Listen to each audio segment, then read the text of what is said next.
All right, so today's video, we're watching a Gold 4 support on PC playing Juno. Description says, hi, this game was very interesting and had a lot of great moments, but the end may surprise you. I don't know what I could have done better to help propel my team to the end. Some background, I was Plat 2 last season with 210 games won before it all went downhill and I found myself in the trenches of Gold 4. A loss streak longer than all of the Lord of the Ring movies combined, and now I'm stuck.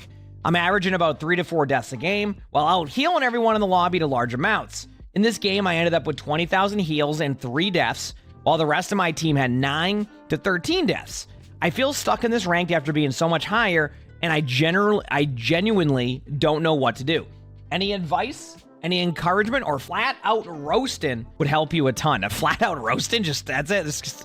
I'm not even gonna help you. I'm just gonna roast you. That's it. That's not. All right, let's see what happens. Let's go from there. Let's have a good time.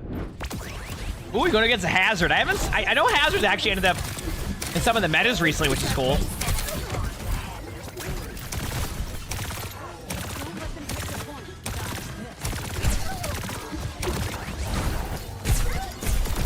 So far, pretty good. Recognizing to reposition yourself. Not too bad so far.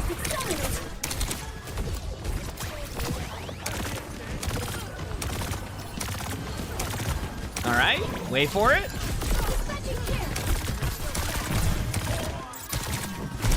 Okay. So far, pretty good. I mean, outside of like pay attention to hotel, which is to your right, like that was fine. I appreciate the boost. Hello. Now you wait. I saw a little bit of the tweet yesterday for Alec, but I can take a look at it after. So far, everything's fine. I don't really have an issue yet with how you're playing this.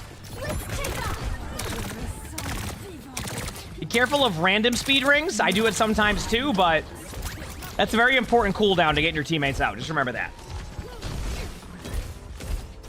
I'd recommend being a part of the gameplay. There you go. I don't know what was going on there, but...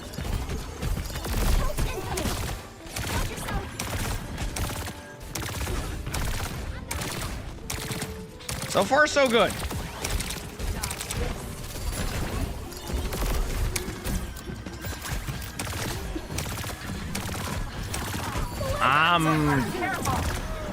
Yeah, okay. So I was curious what was gonna happen here, and I know you hear me saying like use your ultimate more, etc. So that's a lot because we watch a lot of people who are afraid to use their ultimate, but I do want to kind of give you a little bit of a push in the right direction with this one. Your team just killed their Ana. So when I think about that, I don't think that the first reaction by me is to be able to pop my Juno ultimate. Killing the Ana just means they're not going to be able to do anything. Like, no one in their team's going to be able to get healed. But like, look what this ult does for your team at this point. Like, they're not even remotely in a spot to be engaged at. So I look at this as like, you just use an ultimate that could have bought your team an extra 30 seconds on the next team fight that isn't even engaged yet. And instead, now you use the ultimate, and this is an ult you would have loved to have going into the next team fight. So you said, but I always say be proactive. So the idea of getting people to be proactive is to recognize that using your ultimates first is a good thing. But then eventually you have to get down to the next level of that. When you get an important pick, you don't need to be proactive in that situation. Does this make sense? It's not about not being proactive. It's about recognizing that an important pick happened, so you don't need to use your ultimate in this situation. So there's a difference between telling a player who's not using their ultimate the whole time and then saving it and then reactively using it. I don't want that to happen, right? This is more along the lines of they don't have anybody engaging. The Ana just got killed. The only support they have right there at that point is a Yari. Basically, it wasn't going to be the right situation to be proactive. It's about recognizing when that proactiveness needs to happen. But it's a good question. It's a good question.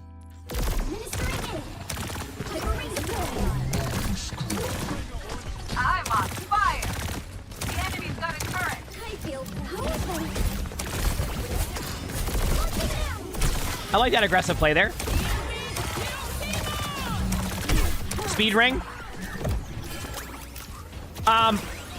Okay, I don't know if you recognize this or know this, but why did you speed ring behind you? And that's what I'm curious on this one. You panicked and you placed it wrong, to be honest. Fair enough. And the only reason why I'm asking that question, and this can be a helpful tip to kind of segue into, and you might know this already, you benefit from your speed ring no matter where you throw it. You could throw the speed ring up to here, and that burst will benefit you. So you just throw it here because that will help your hog disengage, and it will also benefit you. You can back up at any point.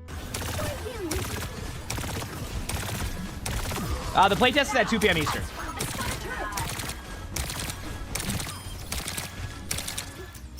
Yep, you'll always get the speed is what I'm saying, yeah. Obviously, it didn't matter, but those are like the make or break things that as you climb or like as you keep getting better, you're going to want to make that decision more than like use it for yourself, is what I'm saying. Because you're going to benefit regardless because of it. Your hog just got purple. Nothing you can do about that. Yeah, keep doing what you're doing. This is the correct rotation.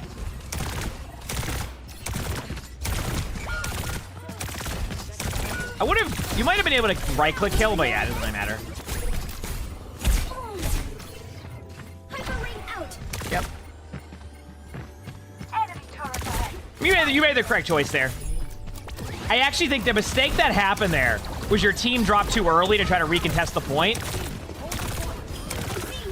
One of the best ways to recontest is to not try to force it right away to like prevent a tick. It's to set up around them so they have to look everywhere so that way when you do drop point, your teammates are back in time to be able to assist. I think your teammates on the opposite side of the map dropped down a little bit too early to try to go to point. So. You can ult here right when they get to the choke.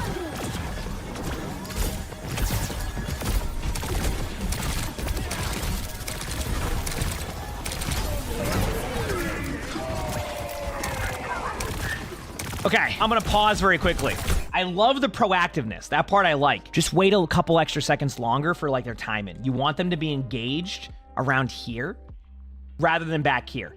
Because if they're engaged back here, it's really hard to push through this choke effectively. And what happened is basically the Torb used their support ultimate of the Torbal and prevented any push in. So what you want to do is you want to get them in a spot where like they have to make a decision. Don't get in the mindset of use it once they engage. Get in the mindset of can they disengage? Does that make sense? So I want you to be proactive and aggressive with the ult, but I want you to think about their team. There's two questions you have to ask yourself. Can their team get out of it? And can your team run through it and go to a safe spot to survive? That way, they're not overextended. And if the answer to that is no, more than likely you want to wait that extra 1 or 2 seconds. Because if you wait 2 seconds and then you ult it here, maybe you pick off somebody right away because they're out of position right here. But if they're all back here, I mean, you need to be like perfect with that. And in a gold game, you need a little bit more time, I feel like, for that instant kill to happen. So that's where I look at it like that, okay?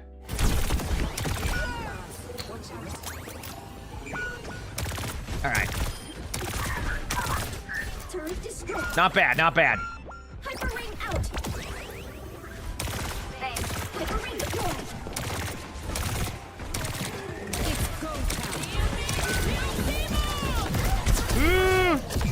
You got rolled. Nothing you can do. Good ultimate. Yeah, that was just, you got rolled. I mean, that was just a bad retake. That's why it's important to get your timings right, because that's how you lose a second point pretty quickly.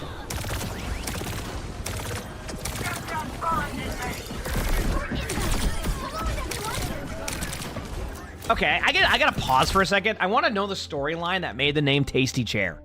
Were they just sitting there like, dude, what do I need to do right now? And they're like, okay, I need to come up with a username. Oh man, this sandwich is tasty. Also, I'm in a chair. All right, Tasty Chair 98 it is. I love it. Don't you love how usernames can come that way?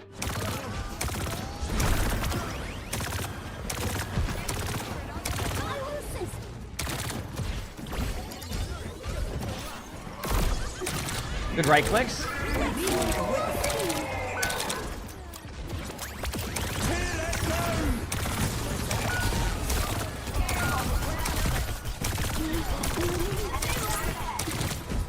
They just nerfed Hazard's ult charge, right? Like the timing you get.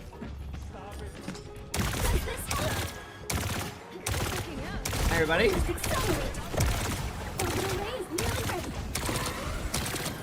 Yeah, it is Chobi, yeah.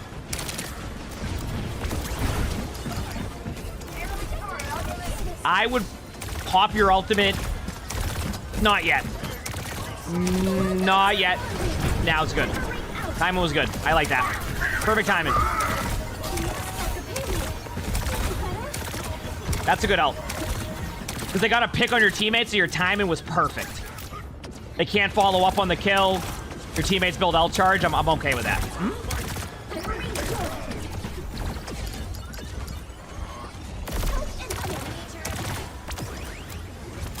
Truthfully, you haven't been playing that bad at all. I don't really, like... I don't... The good news is you're doing well.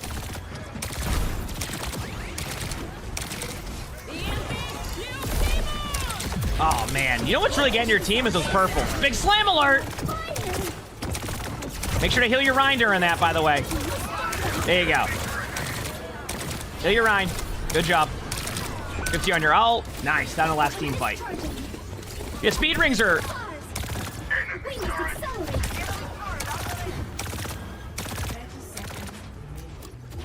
I just sneezed 3 times. And thank you. The speed rings are something I brought up earlier. It's just a little bit random. But that's fixable. We brought that up earlier.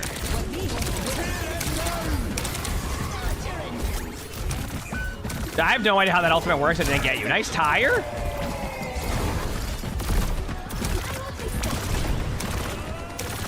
Yo, nice job. Yep. Good defense. That was a good hold. And thank you, Chad. That was a good hold. You have a wrecking ball? That's completely random. Not bad.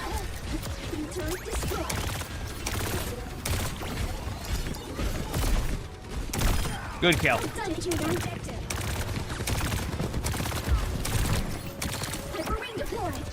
You don't really need to worry about your ball for a bit. Yeah, you gotta keep your Widow alive.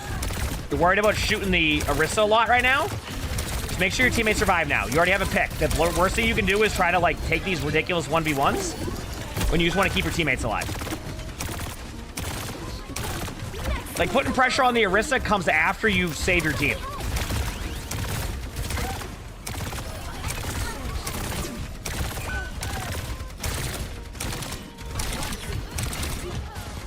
Yeah, you're worrying too much about something you don't need to worry about right now. Like, just play your distance on Orisa, ping the Orisa, keep your teammates alive, everything else will fall into place. You've gotten more than enough picks, you should be able to win this, but you're spreading out too much of what you need to do. It's a pretty simple, like, domino effect to it. You kill their Juno. You already got an initial pick to begin with. The worst thing you can do is try to force another kill while letting your teammates die. The only way the other team can effectively, like, bring that back is the trade. You want to keep your teammates alive at that point. That's, like, the #1 priority, because if they don't do their initial trade play, right, you're not going to kill an Orisa right away. The Orisa has the cooldowns to survive, so you need to help your teammates survive the initial burst on Orisa. After that, it's over. You win. There was a little bit of a time there where it felt like you just wanted to kill the Orisa, and you let a few of your teammates at low HP. They didn't necessarily die, but if I have low HP, I'm not going to keep re-peeking. I'm going to wait to be healed up or regen my HP with the passive in the game. Just remember that when you get an early advantage, the worst thing you can do is let them trade. And at that point, you're one of the 2 heroes on your team that can make sure of that like you can effectively help your team survive. Just keep that in your mind, is when you get a pick, you now have the advantage, and do not let them trade. Instead, what should have been a 1-team fight from the get-go has turned into a longer team fight than normal.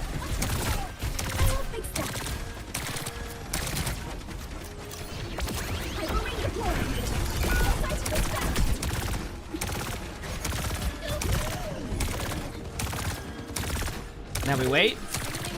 Orbital ray is not ready yet. I spotted threat.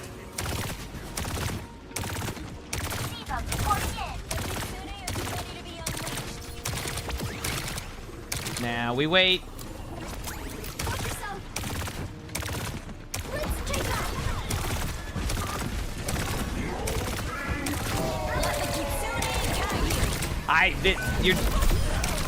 I think this is fine.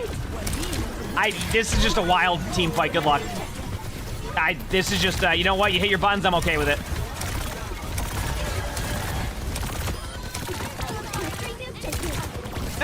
Good sequence. Yeah, worked out. Nice clutch. Remember, play to live. Okay, your diva saved you. Nice. Good play. Well played there. That was good. No, I mean, that was fine. I didn't really have an issue with... That was one of those fights where everybody hit their buttons and your team came out on top. Yo, then thanks to the 13 months of the Features Prize. Thank you. So, it worked. I can't really look at that one and be mad about any of it. You did fine. That part's fine.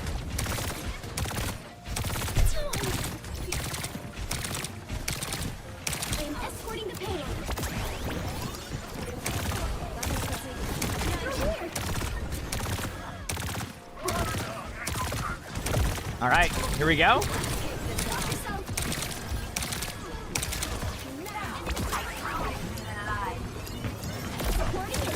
So far, so good. Speed ring your Rhine. Perfect speed ring. So now in this situation, you want to use your speed ring for your Reinhardt a lot. You're going to give so much more value to your Rhine if you speed ring your Rhine at all times. Not at all times, but like, you know. You can be a bit more aggressive with it now is what I'm saying. Because you have that Reinhardt who will greatly benefit from it. So yeah.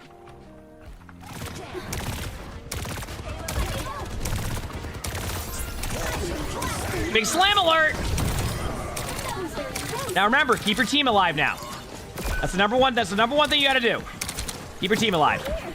Don't worry about the soldier. That cart is the number one priority. It's just, yep. All right, all worked out. Okay, so now you're on to the last point. Okay, the win condition you have is what it's called, is you let their team out a few times and you just pop all your ultimates at once. There's a lot of time in your favor and they don't have the spawn advantage to be able to hold where the cart's at. Like, it's not as good as normal, like where you have a little bit more space. Yep, disengage it. That's on your Reinhardt, nothing you can do about that. Disengage. My ultimate is ready. I know, a Rhine versus Rhine, what a treat.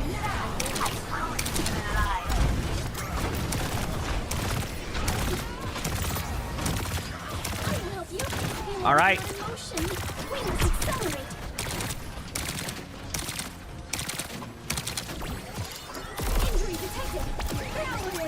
Hi, everybody.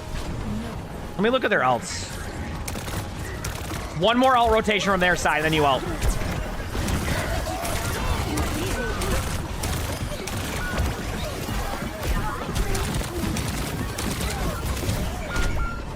So I'm gonna pause for a second because this is helpful for a lot of people. When you have this much time, I'm very much in the mindset of being super aggressive sometimes too. Like, I think it could be like a really good play. But one thing I want to get in the mindset of is, like, if they start to ult, the worst thing your team can do is counter ult over and over again, because you're gonna win off of ult advantage, like straight up. If the cart was here, you know, you might have to force a couple more plays, but like, this doesn't allow for a solid retake out. So the worst thing you can do is just pop all your ultimates. Now, I don't know, like, if there's comms in this specific matchup. If there was, I would say to your other support, okay, one of us use ultimate to bait out their ultimates. That's it. Nothing more, nothing less. One of you use it. That will get out some of their ultimates defensively, and then you go in with like an ult advantage later on. Instead, you pop a bunch of stuff, and now you've lost that timing. So basically, you had about a 1.5 to 2 minute window where they just wouldn't have anything to win with, and you just go in and win. But if you pop your ultimates like you are now, this is where you let the other team get back into it, and that's the problem.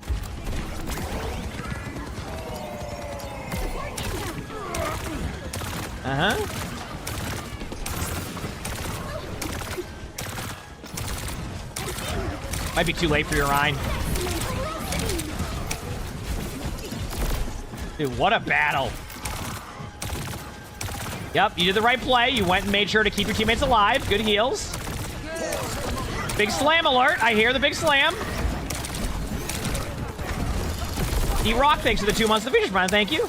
Was a good right click. Just unlucky time on the Rhine's HP coming back. Keep healing your team.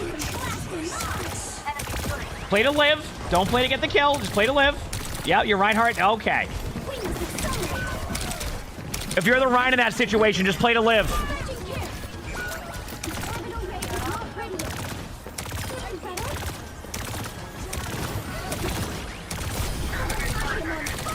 You made the right play. Good disengage. Your team is dead there anyway. It's not going to matter. Okay.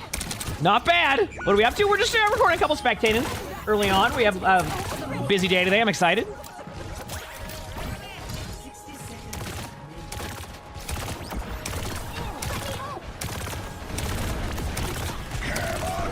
All right, do not counter all yet. Correct play. That was the correct play. Do not ult. Nice. Okay, you did it. You're good now. All in your ult, you win. Just wait for your team. Don't give them any free picks. That's the worst thing you can do. Wait on your team and just go in. You should win this. This is it. You got your timing back. The other team hecked up their ult advantage. Ready? Set, go. I mean, yo, I'm gonna be real with you. That's just unlucky, dude. That's just unlucky. I mean, the real talk is, the only problem that happened here is one, you got honestly absolutely unlucky that the Junkrat randomly threw a mine and killed you. But what if you want me to go back just a little bit here as you're running back? What I saw the major problem was your teammate, your Junkrat, waited a little bit too long. Whenever you have tire, the first thing you think of is, okay, we have an advantage here. We have a free kill. The problem is that a lot of players will wait, and if that tire was a little bit sooner, a lot of what happened there probably doesn't happen. Not completely on the Junkrat at that point either. It's just that tire is such a good distract and ultimate that I have a feeling that if your Junkrat pops out and they hear that, they're gonna start reacting differently, and maybe that goes differently. But at the same time, like, a little bit unlucky in that one. But here's the thing. You said that you went on a huge losing streak. You said you want to clean up your gameplay, etc. Well, I got good news for you. You have things you can actually work on and improve. For me personally, what I would say is, one, let's get your timings better. Let's really make sure that your ultimates are being used in a much more advantageous time. Because I want you to think about this. Let's say that you used 2 of your Juno ultimates correctly. Is the game different? And do you see why I say that? That's the stuff that you can control. Like, you can't control what happened at the end of the game. It was an unlucky experience. But like what you can control is those moments when you look back at them, you go, oh wait, if we get a good Juno ultimate on second point at the beginning, we don't get snowballed. Maybe we just hold second point now. Or maybe they never even get past like that choke and we just win right there. Instead, they snowballed, and that's where they gained their time, and that gave them that extra 60 meters. So do you see how, like, that's what you can focus on and improve on? Is let's get those ultimate timings a little bit better. All right, that's step number 1. Let's work on your speed rings. Remember, your speed rings want to be more beneficial to your team. They will benefit you regardless on the initial burst. Clean up that area, you'll be fine. And remember, always, when you have an advantage in a team fight, keep your teammates alive. That is the number 1 thing. Do not let them trade. You let them trade too much, that's another minute you might have here going into third point. Clean that up, you'll go back on a win streak. Your mechanics seem fine. Your positioning was pretty solid. You have a general understanding. That's going to be what's make or break for your games now, all right? So clean up that, and you'll be fine. You got this. You absolutely got this. If you like this video, make sure to hit the like button, subscribe to all 3 YouTubes. If you haven't, leave a comment. All that helps. If you want to submit your own spectating or pretty much anything that you want to submit, my Discord, description below. That's where you do that. We also record these live on stream. So stop by if you haven't. We both stream on Twitch and YouTube. With that being said, hope you all have an amazing day/night.